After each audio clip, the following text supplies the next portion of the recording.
कुलपति महोदय, professor B.R. Kamboj से मेरा आग्रह है कि वे गण्यमान्य अतिथियों का अभिनंदन करें। भारत की माननीय राष्ट्रपति श्रीमती द्रौपदी मुर्मू जी,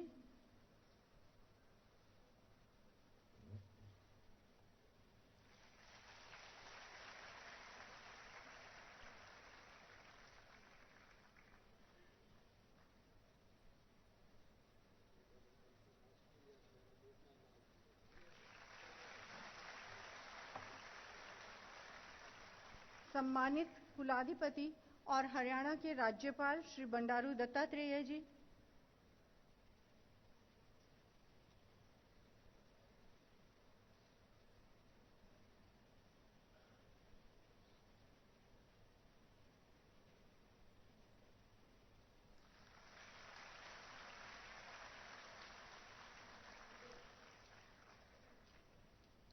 मुख्यमंत्री हरियाणा श्री मनोहर लाल जी,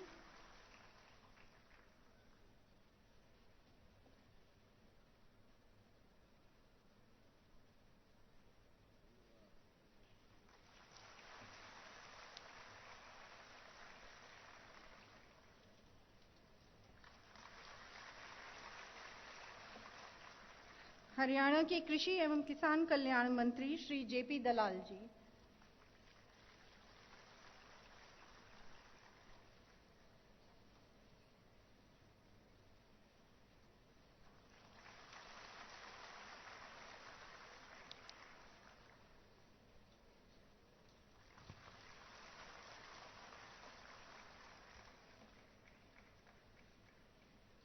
मैं विश्वविद्यालय के कुल सचिव से अनुरोध करती हूं कि वे छात्रों को स्नातक उपाधि प्रदान करने के लिए कुलपति जी के समक्ष प्रस्तुत करें।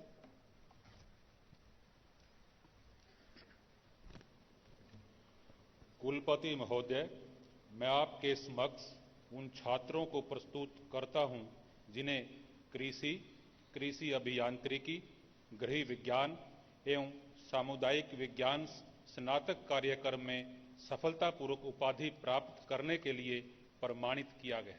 मैं निवेदन करता हूं कि इन्हें इस उपाधि के लिए स्वीकृति दी जाए।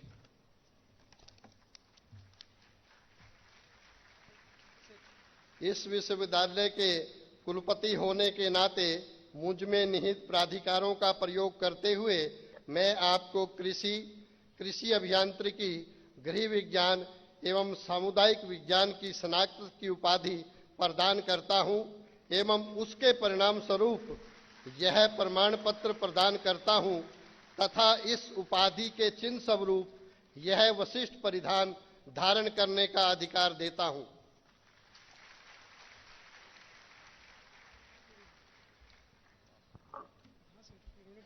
अब मैं विश्वविद्यालय के कुल सचिव से अनुरोध करती हूं कि वे छात्रों को स्नातकोत्तर उपाधि प्रदान करने के लिए कुलाधिपति महोदय के समक्ष प्रस्तुत करें।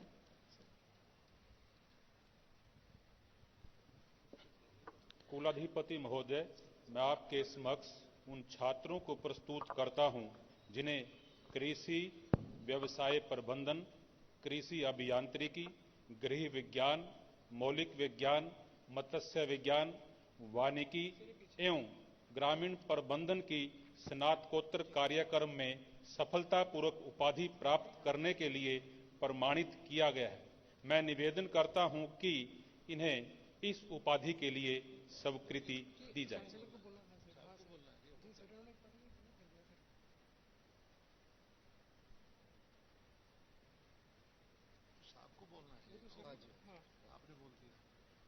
नहीं, मैं वो तो ये दूसरा MSc का है सर, मैंने तो UG का बोला है। अच्छा, अब ये MSc PhD का आपने बोला।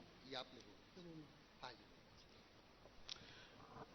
इस विश्वविद्यालय के कुलाधिपति होने के नाते मुझ में निहित प्राधिकारों का प्रयोग करते हुए मैं आपको कृषि व्यवसाय प्रबंधन, कृषि अभियांत्रिकी, गृह विज्ञान, मौलिक विज्ञान, मत्स्य विज्ञान, वानिकी एवं ग्रामीण प्रबंधन की स्नातकोत्तर की उपाधि प्रदान करता हूं एवं उसके प्रतीक स्वरूप या प्रमाण पत्र प्रदान करता हूं तथा इस उपाधि के चिन्ह स्वरूप या विशिष्ट परिधान धारण करने का अधिकार देता हूं।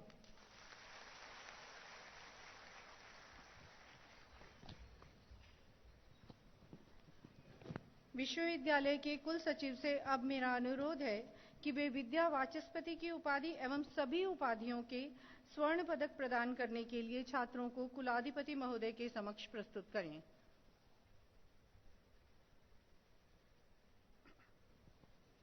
कुलाधिपति महोदय, मैं आपके समक्ष उन छात्रों को प्रस्तुत करता हूं जिन्हें विद्या वाचस्पति कार्यक्रम में सफलतापूर्वक उपाधि प्राप्त करने के लिए प्रमाणित किया गया है एवं सभी उपाधियों के स्वर्ण पदक विजेताओं को भी प्रस्तुत करता हूं। इन्हें इस उपाधि एवं पदकों के लिए स्वीकृति दी जाए।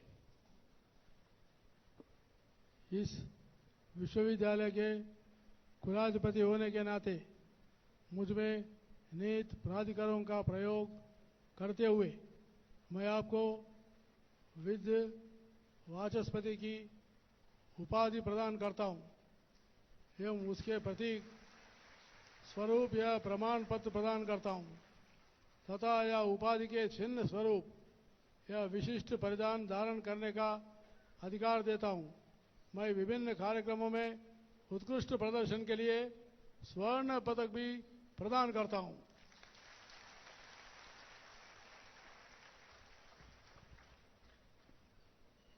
अब मेरा कुलपति महोदय से आग्रह है कि वे माननीय राष्ट्रपति श्रीमती द्रौपदी मुर्मू जी को एएल फ्लेचर स्वर्ण पदक विजेताओं को अलंकृत करने के लिए आमंत्रित करें।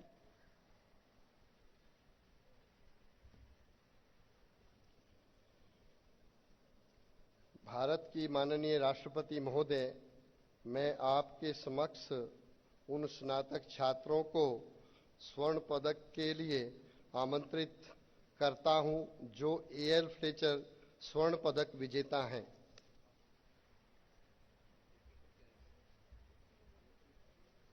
अनिल कुमार,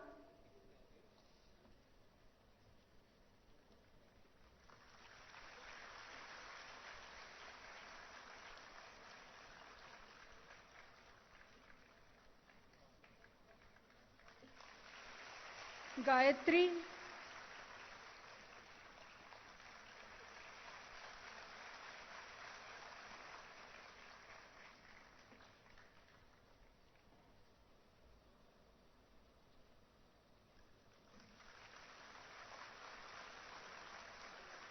ज्योत्सना,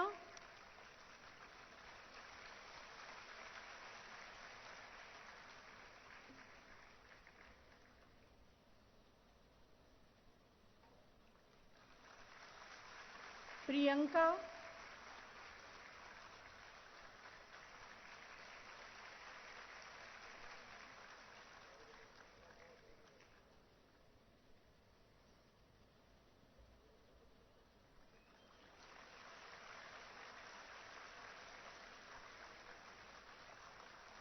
वैलेंटीना,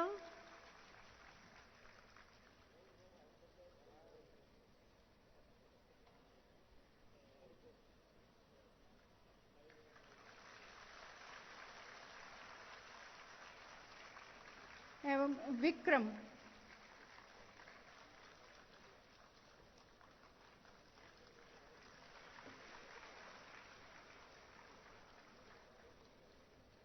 विक्रम,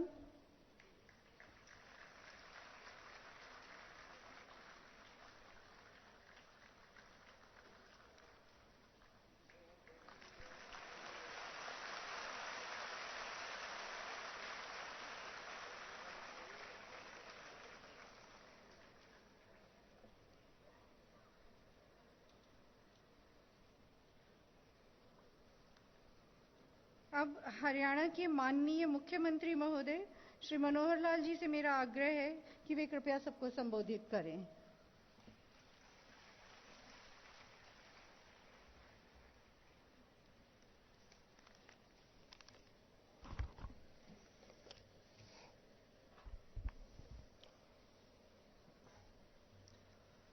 भारतवर्ष की माननीय राष्ट्रपति महोदया श्रीमती द्रौपदी मुर्मू जी, हरियाणा के माननीय राज्यपाल श्री बंडारू दत्तात्रेय जी, मेरे साथी कृषि एवं किसान कल्याण मंत्री श्री जयप्रकाश दलाल जी, इस विश्वविद्यालय के कुलपति प्रोफेसर बलदेवराज कंबोज जी, हरियाणा विधानसभा के हमारे उपाध्यक्ष श्री रणवीर गंगवा जी, हरियाणा सरकार के हमारे मंत्रीगण, विधायकगण, राज्यसभा के हमारे सांसद जनरल डीपी वत्स जी, मुख्य सचिव एवं डीजीपी सहित सभी हमारे अधिकारीगण, विश्वविद्यालय के सभी शिक्षकगण, सभी अभिभावकगण, विद्यार्थी बंधुओं, अन्य महानुभाव, पत्रकार, छायाकार मित्रों, आज चौधरी चरण सिंह विश्वविद्यालय का ये 25वां दीक्षांत समारोह है। मुझे आज इस अवसर पर बहुत प्रसन्नता हो रही है और साथ में 8 वर्ष पहले जब 2015 में 24वां दीक्षांत समारोह हुआ था, उस समय भी मुझे आने का अवसर मिला था। आज हमारे बीच में हमारी माननीय राष्ट्रपति महोदया उपस्थित हुई हैं, ये हमारे लिए गर्व का विषय है। माननीय राष्ट्रपति महोदया के बारे में हम जानते हैं कि बहुत एक साधारण परिवार से आप उठकर आई हैं और समाज सेवा, खास करके शिक्षा क्षेत्र में काम करते हुए, विभिन्न शासकीय दायित्वों को निभाते हुए देश की प्रथम नागरिक इस नाते से आप सुशोभित किया है। मैं इसके लिए आपका बहुत बहुत अभिनंदन करता हूं। मैं अपनी ओर से, हरियाणा की 3.25 करोड़ जनता की ओर से और हरियाणा सरकार की ओर से आपका बहुत बहुत अभिनंदन करता हूं। आज उपाधि प्राप्त करने वाले हमारे युवा वैज्ञानिक, उनको भी मैं बहुत बधाई देता हूं, क्योंकि जब हम शिक्षा प्राप्त करने के लिए यहां आते हैं तो हमारे मन पर एक वाक्य अंकित रहता है, शिक्षार्थ आइए, सेवार्थ जाइए। अभी तक हमारा शिक्षा का ये समय चल रहा था। आज इसका दीक्षांत समारोह है। आज हमको डिग्रियां मिली हैं, हमको मेडल मिले हैं। ये शिक्षा पाने का, ज्ञान प्राप्त करने का एक प्रमाण है। लेकिन सेवा करने का काम आज हमारा शुरू हो रहा है। जिस सेवा के लिए हमको आज से जनता में जाना है, विभिन्न प्रकार से उनकी सेवा करनी है, तो हमारा जो कार्य है, हमारा जो काम है, सेवा को वास्तव में वो प्रमाण होगा। हम किस प्रकार से जाकर के अपने मातृभूमि की सेवा करते हैं, अपने कृषक समाज की सेवा करते हैं, हरियाणा की सेवा करते हैं, देश का नाम कैसे ऊंचा बढ़ाते हैं। क्योंकि ये हरियाणा कृषि विश्वविद्यालय ये 1970 में स्थापित हुआ था और जिस समय स्थापित हुआ था उस समय देखा जाए तो हरियाणा बना ही बना था। हरियाणा का बहुत बड़ा भाग मरुस्थलीय विभाग था और जो हमारा अन्न था, उस समय अन्न की जो उपज थी वो बहुत ही कम थी और लगभग 26 लाख मीट्रिक टन उस समय की उपज थी। आज हरियाणा कृषि विश्वविद्यालय जैसे संस्थान और इसके साथ जुड़े हुए अन्य संस्थान, इनकी सबकी मेहनत, आप लोगों का सबका नया अनुसंधान, नई नई पद्धतियां, कृषक को जैसा आपने जागरूक किया, नए नए बीज, नए नए और जो उपक्रम आपने किए, जिसका परिणाम स्वरूप आज हम कह सकते हैं कि हरियाणा देश में, सारे देश का जो अन्न भंडारण का काम है, दूसरे स्थान पर आकर 183 lakh metric ton 183 lakh metric ton ये उपज हरियाणा करता है। तो एक प्रकार से जब देश में अन्न का संकट था, लगता था कि हमारे यहां देश की आबादी को कौन इतना अन्न को पैदा करके खिलाएगा। तो जो हरित क्रांति थी, उस हरित क्रांति में मैडम हरियाणा जो है उस समय इसने अपना स्थान एक ऐसा बनाया। पंजाब और हरियाणा दो ही प्रदेश ऐसे थे कि सारे देश भर के लोगों का पेट की जो भूख की जो एक प्रकार से मिटाई थी। और आज हम कहते हैं कि हम आत्मनिर्भर हैं। न केवल देश अन्न में आत्मनिर्भर है, बल्कि ये कहा जाए कि आवश्यकता पड़ने पर दूसरे देश जहां अन्न कम होते हैं उनको निर्यात भी हम करते हैं। तो मित्रों, ये लगातार बढ़ता हुआ जो इस विश्वविद्यालय का स्वरूप, और इस स्वरूप के साथ साथ एक घटना और मुझे याद आती है कि 1991 में इस हरियाणा कृषि विश्वविद्यालय का नाम चौधरी चरण सिंह जी के नाम पर रखा गया था। चौधरी चरण सिंह जी किसानों के मसीहा हम कह सकते हैं। एक वित्त मंत्री जब अपने देश के जो थे तो बहुत बड़े बड़े काम उन्होंने किए। नाबार्ड की स्थापना ये चौधरी चरण सिंह जी ने की, और नाबार्ड के कारण से आज देश का जो ग्रामीण क्षेत्र है उसकी जो आगे प्रगति हो रही है, नाबार्ड का उसमें अपना बहुत बड़ा स्थान है। तो ऐसे शख्सियत के नाम पर, चौधरी चरण सिंह जी के नाम पर ये हरियाणा कृषि विश्वविद्यालय का नाम रखा गया है। ये भी हमारे लिए एक अच्छी सौभाग्य की बात है। भाइयों बहनों, आज के इस अवसर पर एक चीज जरूर मैं आपको यानी उल्लेख भी करना चाहूंगा, उसका आग्रह भी करना चाहूंगा। हमने हरित क्रांति, इसके माध्यम से देश को आत्मनिर्भर तो बनाया, लेकिन चुनौती भी साथ में आई है। चुनौतियां क्या आई हैं कि जो अन्न की गुणवत्ता है उसमें कहीं ना कहीं हमारे शरीर पर जिसने असर किया, शरीर की बीमारियां भी ऐसी बढ़ी हैं। केवल मात्रा तो बढ़ती चली गई, गुणवत्ता का शायद ध्यान नहीं रख पाए। तो जो हमारी परंपरागत खेती का तरीका होता था उसको थोड़ा डेविएट होने के बाद बीमारियां भी साथ में आ गई। कुछ कठिनाइयां हमें पानी की भी आई है। एक चैलेंज पानी का भी हमारे यहां है, क्यों अधिक उत्पादन के लिए पानी की भी उतनी आवश्यकता है, लेकिन पानी हमारे पास मात्रा कम है। इसी प्रकार से जो पानी का दोहन हमने किया है जमीन में से, उसके कारण से डार्क एरिया जोन भी हो गया है। तो मेरा कहने का मतलब है कि चुनौतियां, चाहे वो पानी की चुनौती हो, चाहे वो मौसम की चुनौती, क्योंकि ग्लोबल वार्मिंग का जिस प्रकार से विषय आ गया कि आज पता नहीं लगता है कि किस समय कौन सा मौसम बदल जाए और कब मौसम के कारण से किसान पर मार पड़ जाए। अभी इसी वर्ष की बात लेते हैं, पकी फसल की किसान, उसके ऊपर वर्षा मार्च में भी आई, अप्रैल में भी आई। 2015 में मुझे ध्यान में है कि इसी प्रकार फरवरी और मार्च में बहुत बड़ा नुकसान किसान का हुआ था। अब इसमें किसी का दोष नहीं कह सकते, प्राकृतिक चीजें हैं। फिर भी इन चीजों के ऊपर हमको अध्ययन करना होगा, हमको रिसर्च करनी होगी कि हम इन चुनौतियों से कैसे पार पाए। अपनी यानी जो भूमि है, अपनी जमीन है, उसकी गुणवत्ता, उसको भी बरकरार रखना, यह भी हमारे लिए बहुत आवश्यक है, क्योंकि जितना हम जमीन की गुणवत्ता का ध्यान रखेंगे उतनी हमारी फसल भी अच्छी होगी। तो इन सब चुनौतियों को ध्यान में रखते हुए और मात्रा और गुणवत्ता दोनों को हम कैसे ठीक कर सकते हैं, साथ ही उत्पादन जो बढ़ गया है तो इसकी विपणन की भी अपनी कुछ चुनौतियां हैं, इसके भंडारण की भी चुनौतियां हैं। तो ऐसी इन चुनौतियों पर भी मैं जरूर अपेक्षा करूंगा कि आप लोग इसमें अपना काम करें, क्योंकि हम लोग शिक्षा लेकर के,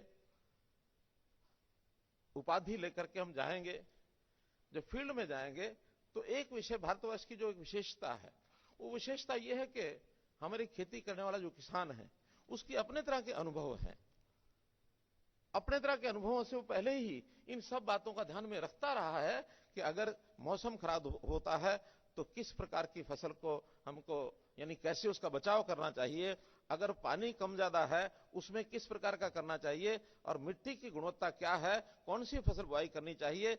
हम कृषि अनुसंधान तो अब लेटरली बहुत 40-50 वर्ष से कर रहे हैं, लेकिन हमारा किसान परंपरागत खेती जिनका अपना अनुभव है, वो अनुभव बिना शिक्षा के उसने प्राप्त किया है। लगातार खेती, जब से मैं समझता हूं मनुष्य की प्रगति खेती के साथ साथ हुई है।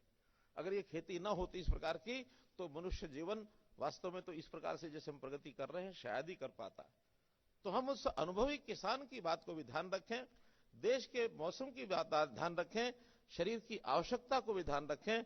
इसका अगर हम रिसर्च करेंगे तो निश्चित रूप से हम जहां आगे बढ़कर के आत्मनिर्भर हुए हैं वैसे ही गुणवत्ता के रूप में अपने उस प्रकार के काम को भी आगे बढ़ा पाएंगे। और जोत छोटी होती जा रही है, छोटी जोत के कारण से परिवार बढ़ रहे हैं, तो हमको एक ऐसा कृषि का मॉडल जिसको एकीकृत कृषि मॉडल ये कह सकते हैं, इसमें भी कुछ नए अनुसंधान, नए प्रयोग करने पड़ेंगे। बहुत शुरू हुए हैं, खेती के साथ साथ डेयरी फार्मिंग शुरू हुआ है, मशरूम फार्मिंग शुरू हुई है, कहीं मधुमक्खी फार्मिंग शुरू हुई है, कहीं पर बागवानी का भी अच्छा प्रयोग शुरू हो गए हैं। तो ऐसे नए प्रयोग, उनको भी हमको साथ में लाना चाहिए और उससे खेती की, किसान की जो आय डबल करने का हमारा जो संकल्प है, उसको हम कैसा पूरा करें, इसको जरूर ध्यान करें। अच्छी बात यह है कि हिसार में ही लुआस यूनिवर्सिटी ये भी इस पर काम कर रही है, पशुपालन के ऊपर बहुत काम हो रहा है। अभी हम पीछे आज राष्ट्रपति महोदया के साथ जो प्रातःकाल का कार्यक्रम था एनडीआरआई में, करनाल में वो कार्यक्रम था, तो दुग्ध उत्पादन में बहुत बड़ा काम एनडीआरआई के माध्यम से सारे देश भर में हो रहा है। तो वो एक अपना अलग से ये फील्ड है। यहाँ महाराणा प्रताप बागवानी यूनिवर्सिटी हमने करनाल में अलग से बनाई है, और सब संस्थान, इवन इजराइल के जो एक्सीलेंस सेंटर्स हैं वो भी हमने बनाए हैं, ताकि किसान को कृषि के माध्यम से कैसे उसको आमदन उसकी अच्छी की जाए, मात्रा बढ़ाई जाए। बहुत से ऐसे फील्ड हैं, क्षेत्र हैं।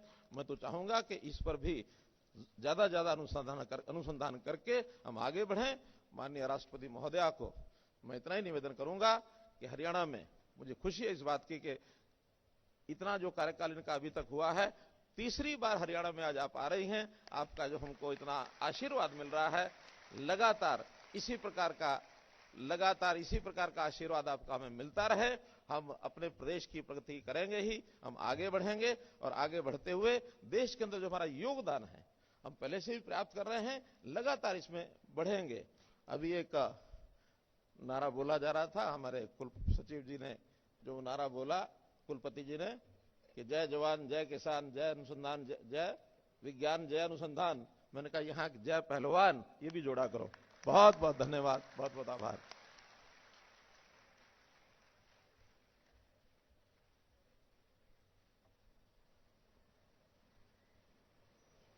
अब मेरा आग्रह है विश्वविद्यालय के कुलाधिपति और राज्य के राज्यपाल माननीय श्री बंडारू दत्तात्रेय जी से उनकी वे अपना अभिभाषण प्रस्तुत करें।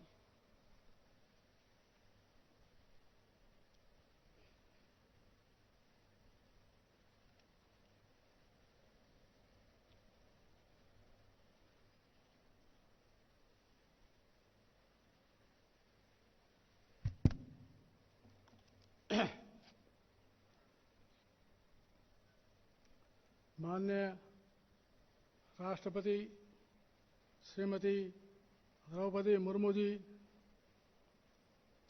माननीय श्री मनोहर लाल जी मुख्यमंत्री हरियाणा,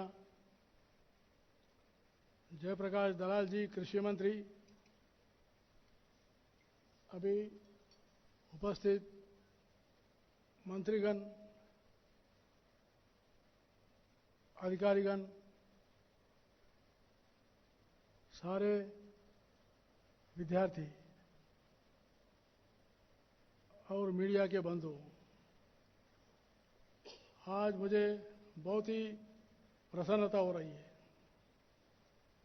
हमारे माननीय राष्ट्रपति महोदय हमारे लिए यह अपार हर्ष का विषय है।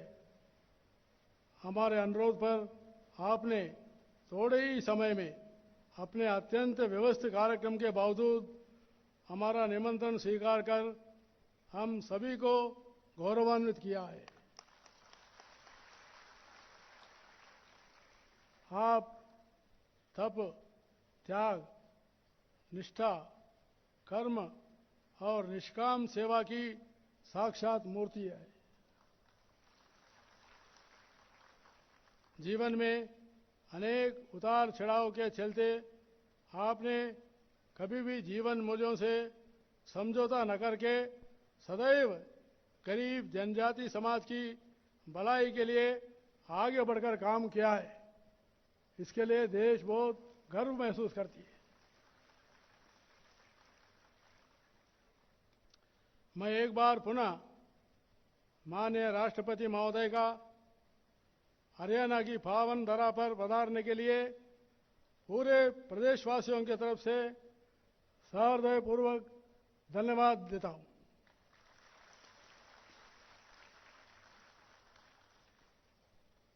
महोदय, आपके आगमन से इस संस्था की छवि को नए आयाम मिले। कार्यक्रम में हरियाणा के यशस्वी मुख्यमंत्री श्री मनोहर लाल जी की गौरवमयी उपस्थिति हम सभी को प्रफुल्लित कर रही है। माननीय राष्ट्रपति महोदय, आपके आभा मंडल से गौरवान्वित इस संस्थान के उन सभी स्नातक छात्रों और दीक्षांत समारोह के प्रतिष्ठित छात्रों को बधाई देता हूं, जिन्हें मेडल और पुरस्कार प्राप्त हुआ है, और इस ज्ञान को नई जिम्मेदारियों में रूपांतरित करके अपने जीवन की शुरुआत करने की शुभकामनाएं देता हूं। मुझे बहुत ही प्रसन्नता हुई है। महामहिम राष्ट्रपति जी जब स्वर्ण पदक दिए थे, गोल्ड मेडल दिए थे, 6 गोल्ड मेडल दिया गया है। मैंने देखा, पहला लड़का आया, बाद में लड़की आई, तीसरी भी लड़की आई, चौथा भी लड़की आई, 5वां भी लड़की आई, 6वां जो है एक लड़का मिला। मैंने 6 में से 4 जो है बेटियां जो है गोल्ड मेडल प्राप्त करना, ये बहुत ही हर्ष का विषय है। मैं उनको बहुत बहुत अभिनंदन करता हूं।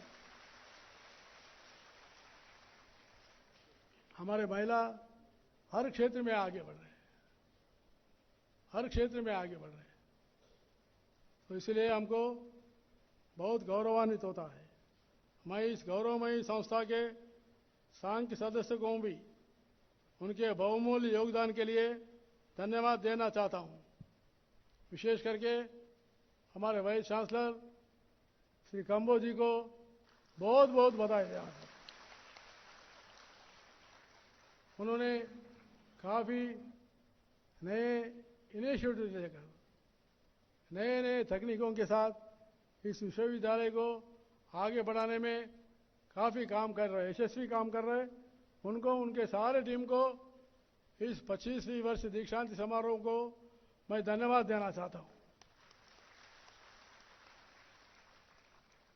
नई शिक्षा नीति के तहत इस संस्थान के छात्रों को ज्ञान, कौशल, नवाचार, शोध और मूल्य प्रदान करने में उनके अथक प्रयासों में हमारे समाज के भविष्य को सुधारने में सहायता की है। जैसा कि आप सभी को विदित है कि अनुसंधान और विकास किसी भी देश का आधार होते हैं। इसलिए मैं आप सभी को देश के गरीब किसानों के स्तरों को ऊंचा उठाने के लिए और अधिक देने की अपील करता हूं। मैं किसानों को भी बधाई देना चाहता हूं, क्योंकि कोविड-19 महामारी के समय में किसानों ने डटकर महामारी के समय में भी खेतों में खेती करके उन्होंने देश को पूरा खाद्यान्न देने में और हमको अन्न देने के लिए जो काम किया है, उसके लिए किसानों को भी धन्यवाद देना चाहता हूं।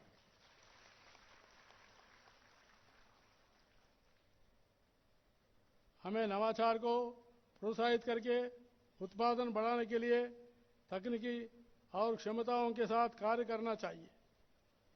माननीय राष्ट्रपति जी, मुझे आपके समक्ष यह बताते हुए गौरव का अनुभव हो रहा है कि चौधरी चरण सिंह हरियाणा कृषि विश्वविद्यालय भारत के कृषि विश्वविद्यालयों में 5वां रैंक में आज खड़ा हुआ है। पिछले कुछ समय में ही चौधरी चरण सिंह हरियाणा कृषि विश्वविद्यालय ने समय की मांग के अनुसार कार्य करते हुए मेन कैंपस में मत्स्य विज्ञान और बायोटेक्नोलॉजी के 2 नए कॉलेजों की स्थापना की है। विश्वविद्यालय ने गुड़गांव में कृषि उद्यमिता एवं व्यापार प्रबंधन संस्थान की भी स्थापना की है। इसी तरह से प्राकृतिक एवं जैविक कृषि के बढ़ावा देने के लिए विश्वविद्यालय ने दीनदयाल उपाध्याय उत्कृष्ट केंद्र के नाम से 123 एकड़ में जैविक कृषि फार्म की स्थापना की है। गेहूं और चावल के अतिरिक्त अन्य मोटे अनाजों को अनुसंधान के लिए विश्वविद्यालय द्वारा पोषक अनाज अनुसंधान केंद्र को भिवानी के गोकुलपुरा में स्थापित किया गया है। जल संरक्षण नीति के तहत विश्वविद्यालय ने चावल की खेती में पानी को बचाने के लिए प्रत्यक्ष प्रत्यारोपण तकनीकी का विकास किया है। चौधरी चरण सिंह हरियाणा कृषि विश्वविद्यालय ने, मुझे बहुत ही प्रसन्नता हुआ है, मैं पहले जब चांसलर के रूप में आया था, इस विश्वविद्यालय ने पहली बार इलेक्ट्रॉनिक ट्रैक्टर को विकसित करने में कामयाब हुई है। बैटरी द्वारा संचालित इस ट्रैक्टर को चलाने में लगता डीजल की तुलना में बहुत सस्ती है। विश्वविद्यालय ने युवाओं के बीच कृषि उद्यमों को बढ़ावा देने के लिए बिजनेस इंक्यूबेशन सेंटर स्थापित किए हैं। ये बहुत ही प्रशंसनीय है। मैंने स्वयं देखा हूँ, इंक्यूबेशन सेंटर से नवाचार और टेक्नोलॉजी बहुत बढ़ रही है। उसके लिए मैं इस विश्वविद्यालय को प्रत्येक रूप से अभिनंदन करना चाहता हूँ। Every university should have an incubation center. In that concept, this university is in competitive mode.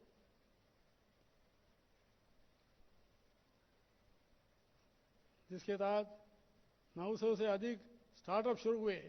विश्वविद्यालय ने किसानों को सलाह देने के लिए 7 सामुदायिक रेडियो स्टेशनों की स्थापना भी की है। विशेष स्तरीय शिक्षा प्रदान करने के अतिरिक्त चौधरी चरण सिंह हरियाणा कृषि विश्वविद्यालय हिसार किसानों और कृषि के लाभ के लिए अनुसंधान और विस्तार के संबंधी अन्य भूमिकाएं निभाते हैं। मैं पुनः मंच पर उपस्थित सभी विशिष्ट अतिथिगणों को, बंधुओं को प्रति बहुत बहुत धन्यवाद और आभार व्यक्त करता हूं। और आप सभी ने, आपने कीमती समय देकर हमारे राष्ट्रपति महोदय ने उनके आगमन से जो प्रोत्साहन सभी शिक्षकों को और विद्यार्थियों को मिला है, वो आने वाले समय में चौधरी चरण सिंह हरियाणा कृषि विश्वविद्यालय के लिए एक नया आयाम स्थापित करेगा, ऐसा मुझे पूरे विश्वास है। और एक बार पुनः मैं महामहिम राष्ट्रपति जी को बहुत बहुत धन्यवाद देते हुए समाप्त करता हूं। जय हिंद।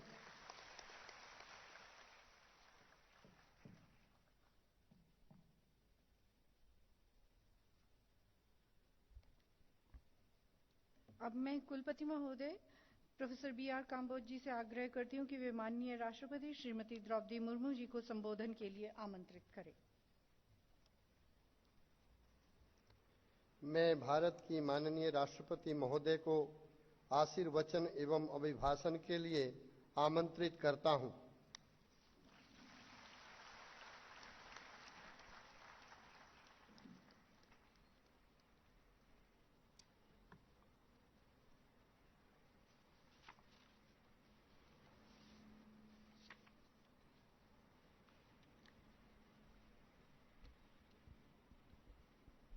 चौधरी चरण सिंह हरियाणा कृषि विश्वविद्यालय के इस दीक्षांत समारोह में उपस्थित हरियाणा के राज्यपाल और इस विश्वविद्यालय के चांसलर श्री बंडारू दत्तात्रेय जी, मुख्यमंत्री श्री मनोहर लाल जी, हरियाणा सरकार में कृषि तथा किसान कल्याण, पशुपालन एवं डेयरी मत्स्य पशुपालन, कानून एवं विधायी मंत्री Shri Jaiprakash Dalal ji, vice chancellor professor B.R. Kamboj ji, जनप्रतिनिधिगण, मंचासीन अन्य पदाधिकारीगण, सभी अध्यापकगण, अभिभावकगण, गणमान्य अतिथियों, देवियों और स्वजनों और प्यारे विद्यार्थियों, सभी को नमस्कार।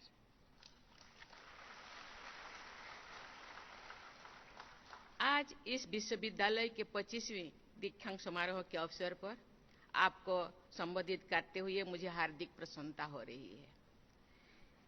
दीक्षांत समारोह केवल डिग्री, पुरस्कार और पदक प्रदान करने का एक अवसर ही नहीं है, बल्कि अर्जित क्षमताओं के माध्यम से नई चुनौतियों को स्वीकार करना और अपने सपनों को साकार करने के लिए संकल्प लेने का अवसर भी है।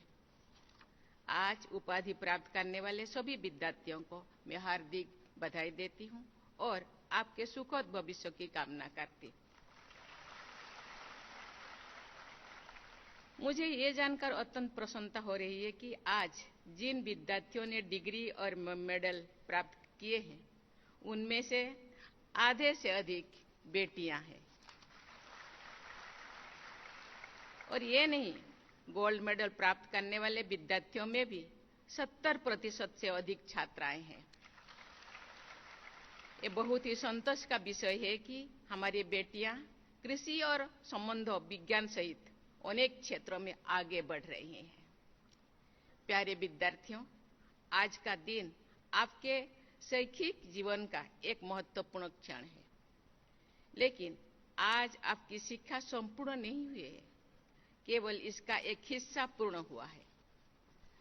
कृषि विज्ञान के एक विद्यार्थी के रूप में आपने जो भी सीखा है, उसका व्यवहारिक उपयोग करने का अवसर अब अपने सामने आएगा।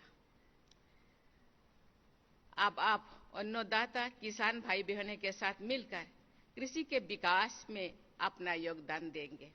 मेरी आपसे अपेक्षा होगी कि आप जीवन पर्यंत जिज्ञासु बने रहें, सीखते रहें और विनम्रता के साथ कृषि जगत की सेवा करते रहें।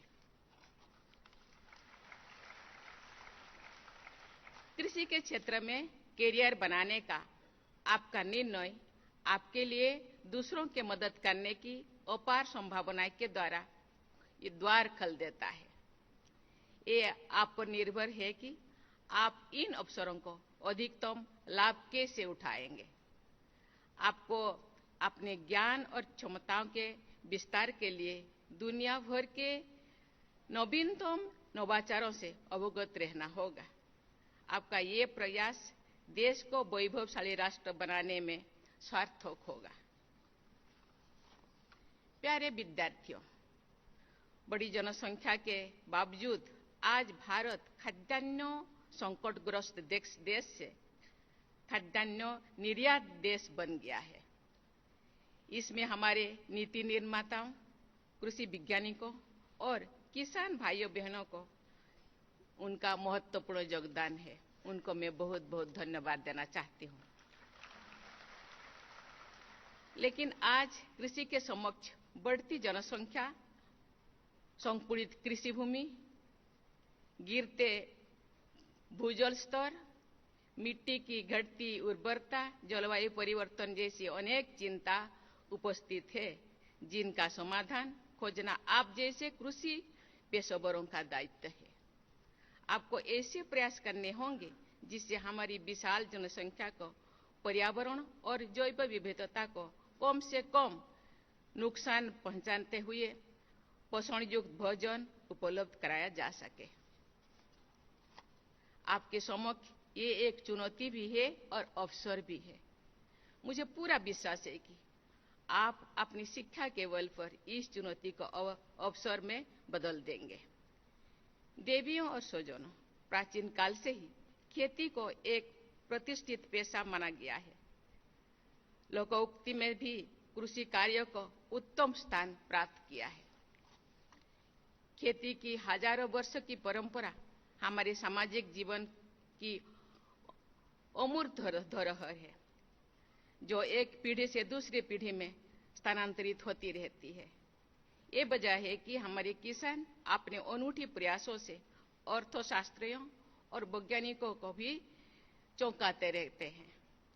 एक नोबेल पुरस्कार विजेता अर्थशास्त्री के अनुसार भारत के किसान का प्रयोग विश्व कृषि विज्ञान के लिए प्रेरणा का स्रोत है। चौधरी चरण सिंह हरियाणा कृषि विश्वविद्यालय या HAU अपने स्थापना के समय से ही कृषि शिक्षा, अनुसंधान और विस्तार से अपना महत्वपूर्ण योगदान दे रहा है। हरित क्रांति और श्वेत क्रांति की सफलता में भी एचएयू ने उपलब्धियां बहुत सारे उल्लेखनीय स्थान निभाए हैं। आज हरियाणा केंद्रीय खाद्यान्न भंडार में दूसरा सबसे बड़ा योगदान देने वाला राज्य है।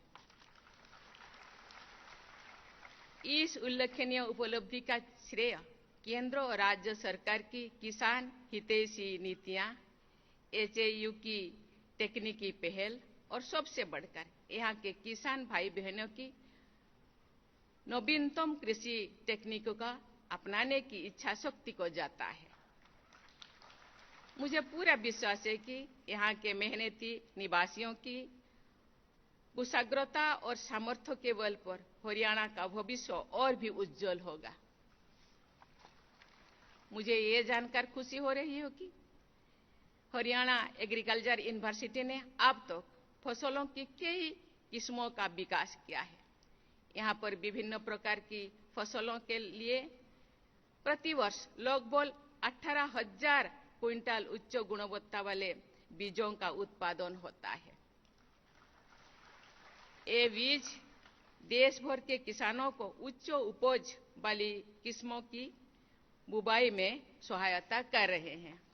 मुझे बताया गया है कि सरसों की RH 725 तथा मूंगों की MH 421 और MH 1142 किस्में किसानों के बीच अत्यंत लोकप्रिय है। हरियाणा एग्रीकल्चर यूनिवर्सिटी ने कृषि शिक्षा और अनुसंधान के क्षेत्र में राष्ट्रीय और अंतर्राष्ट्रीय स्तर पर अपनी पहचान स्थापित की है। आज जो पूरा विश्व एक दूसरे से जुड़ा हुआ है और पूरा मानवता ग्लोबल वार्मिंग और क्लाइमेट चेंज जैसी चुनौतियों का सामना कर रही है, तो ऐसे में अंतर्राष्ट्रीय सहयोग अत्यंत महत्वपूर्ण हो जाता है। मुझे ये जानकर प्रसन्नता हो रही है कि ये विश्वविद्यालय कई देशों की संस्थाओं के साथ कृषि से जुड़ी विषयों पर सहयोग कर रहा है। देवियों और स्वजनों, खेती की लागत को कम करने, उत्पादकता बढ़ाने, उसे पर्यावरण अनुकूल बनाने तथा उसको और अधिक लाभदायक बनाने में टेक्नोलॉजी की अहम भूमिका है। मुझे बताया गया है कि इस विश्वविद्यालय ने कृषि संबंधी अनेक उपयोगी मशीनें विकसित की है। यहाँ पर एक ट्रैक्टर भी बनाया गया है जो हरित ऊर्जा से चलता है और किफायती भी है। हरियाणा एग्रीकल्चर यूनिवर्सिटी जैसे संस्थानों से ये अपेक्षा की जाती है कि निरंतर टेक्नोलॉजिकल इनोवेशन करते रहेंगे।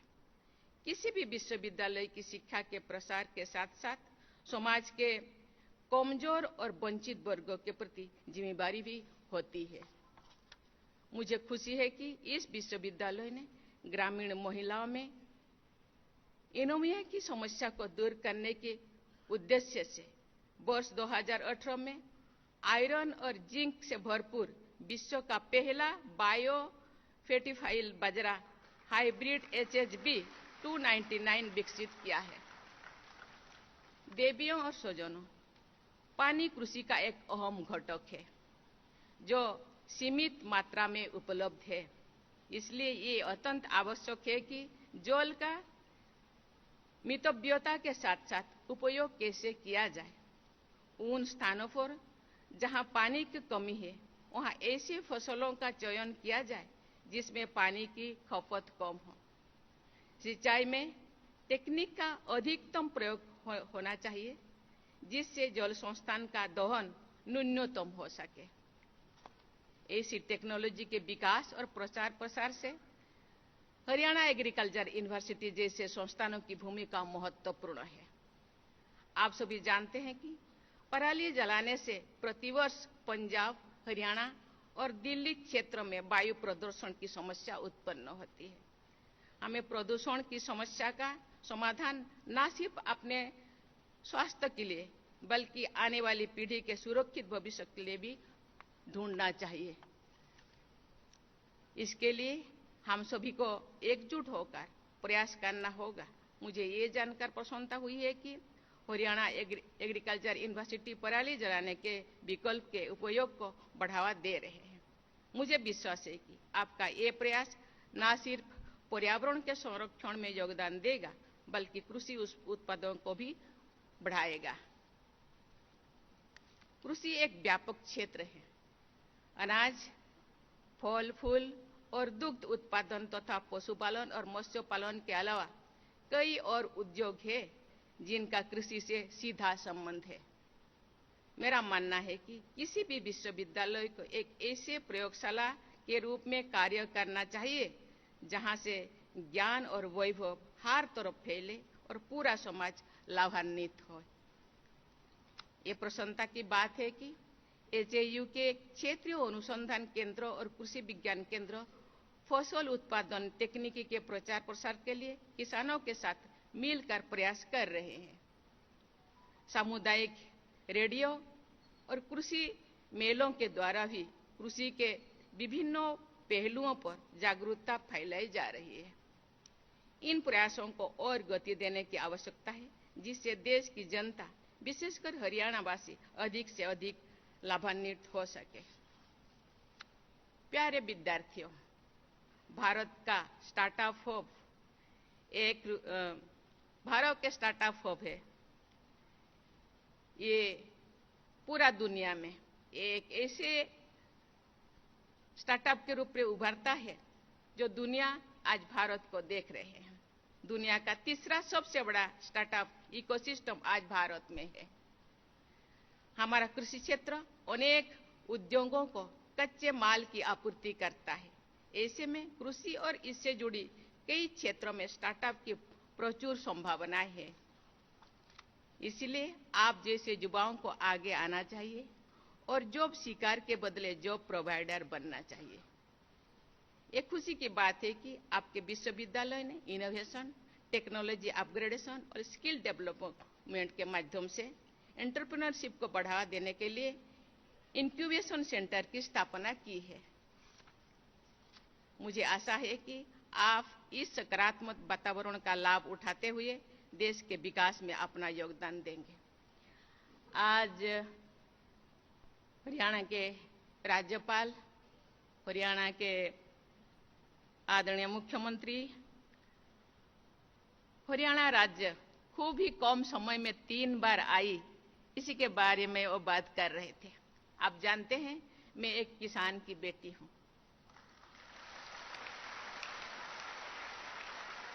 बहुत सारे विषयों से मेरा रुचि है, लेकिन ज्यादातर रुचि किसानों से जुड़ी विषयों पर है। मैं जानना चाहती थी भारत की जनसंख्या जिस गति से बढ़ रहा है उसी के हिसाब से अन्नदाता या किसान के लिए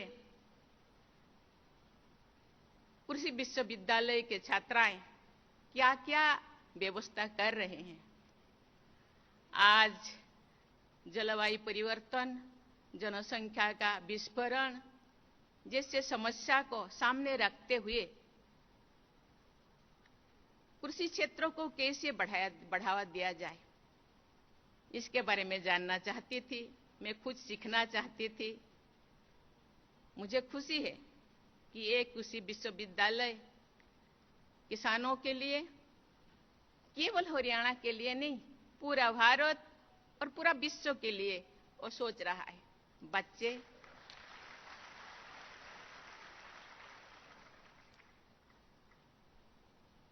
आज बहुत सारे बच्चे मिट्टी से जुड़ी कार्य क्षेत्र में कार्य करना नहीं चाहते,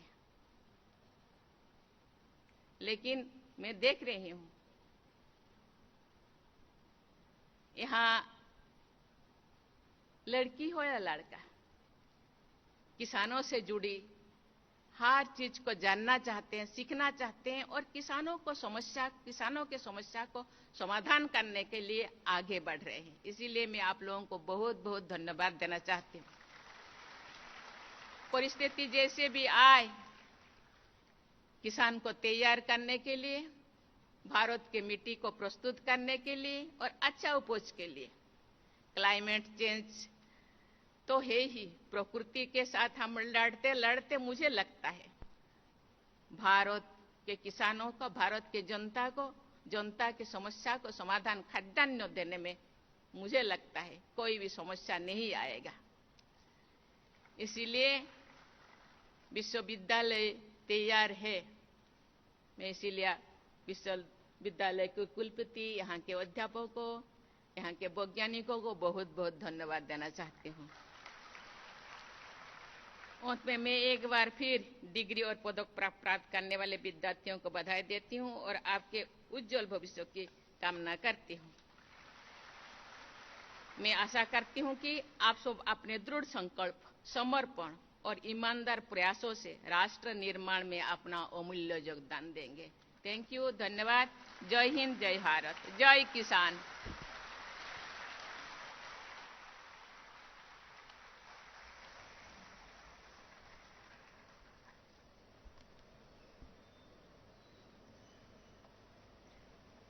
अब मेरा कुलपति महोदय से आग्रह है कि वे माननीय कुलाधिपति को दीक्षांत समारोह के समापन की घोषणा के लिए आमंत्रित करें। श्रीमान कुलाधिपति महोदय, मैं आपसे आग्रह करता हूं कि आप दीक्षांत समारोह के